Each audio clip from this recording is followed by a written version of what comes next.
Hey bees, I'm Marie from Humblebee and Me, and today we're making an herb-infused belly bar. So these things are fantastic for dry, irritated, stretched out skin. So while you don't have to be pregnant to use one by any means, they make a fantastic gift for any expectant mothers in your life. The base of these bars is a beautiful blend of cocoa butter, mango butter, sunflower oil, and a bit of added vitamin E. To that, we're going to infuse some chamomile and some calendula to help the skin calm down and heal a bit. I have intentionally left essential oils out of this recipe. There's sort of conflicting information on whether or not you should use essential oils during pregnancy, and so I'm just erring on the side of caution and kind of going with let's say no, but if you're not pregnant or you're not making it for somebody who's pregnant, by all means, add some essential oils, right at the end, just after the beeswax has melted and just before you pour it into the mold, or talk to your doctor and see what they think. I'm not a doctor, so they definitely know best. Let's go make some belly bars. So the first part of making these herb-infused belly bars is getting the herb infusion ready. So I've got a disposable tea bag here that you can fill yourself. And here we have about 2 teaspoons of calendula petals and a couple flowers from the looks of it as well. Shake that down. And 2 teaspoons of chamomile. So we're just going to tie that off. And set that aside. And then we'll get our oils going. So in here we're going to put 12 grams of cocoa butter, 7 grams of mango butter, and shea butter would be a good alternative if you don't have mango butter, and 21 grams of sunflower seed oil.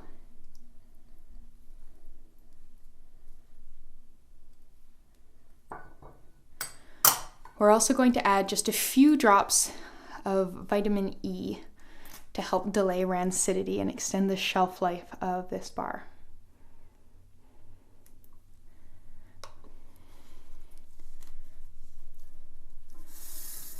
And now I'm going to pop this measuring cup into a water bath. So this is a small saucepan that's got about 1 inch or 3 centimeters of water in it.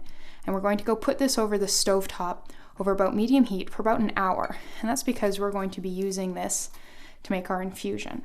So I'm just going to tie this around a little bit so it doesn't fall in, make it easier to retrieve. And so once everything has melted, I'm going to be coming back and poking this tea bag to try and get all the herbs to be submerged in the liquid oil. And as I leave it to infuse, I'm going to be coming back and checking it and making sure that the water bath isn't simmering dry. If you are going to be out of the house for a while, you can totally do a cold infusion instead. You could do this overnight. Just warm it up and then let it come back to room temperature and let it infuse overnight before melting everything again in the morning to continue. So let's head to the kitchen. So our melted oil and butter mixture has been infusing for about an hour, and so that's enough time. So if you want to do longer, you totally can. So we'll get this tea bag out of here. Okay, so you want to be pressing it with your spatula quite firmly to make sure that you're getting out as much oil as you can, because of course these herbs will have soaked up quite a bit of oil. And I did formulate the recipe knowing that we would lose some oil to this, but you do want to press out sort of as much as you can get. Be, I guess, reasonably gentle, especially if you're using something like a fork, so that you don't rupture the bag, because it is reasonably fragile now that it's really saturated with oil. Kind of crispy sounding. So we're going to put this in a little dish and set that aside. And now we're going to add 8 grams of beeswax.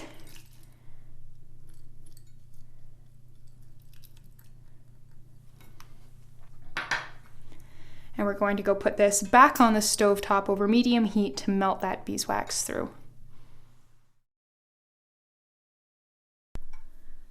So after about 20 minutes, that added beeswax has melted through. So we can remove the measuring cup from our water bath, set that aside, and dry this off.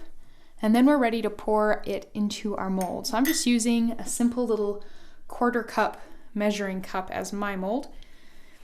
It's nice and easy, and pretty much everybody's gonna have one. So into the measuring cup this goes.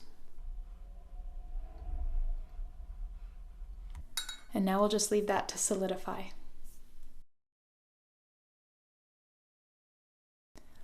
Once your belly bar has set up, you're done. You'll know it's set up when you can see it start to pull away from the edges of your measuring cup. So a couple good swacks should free it. There we go. And that's it. I'm going to wrap mine in a little bit of tissue paper for a nice presentation.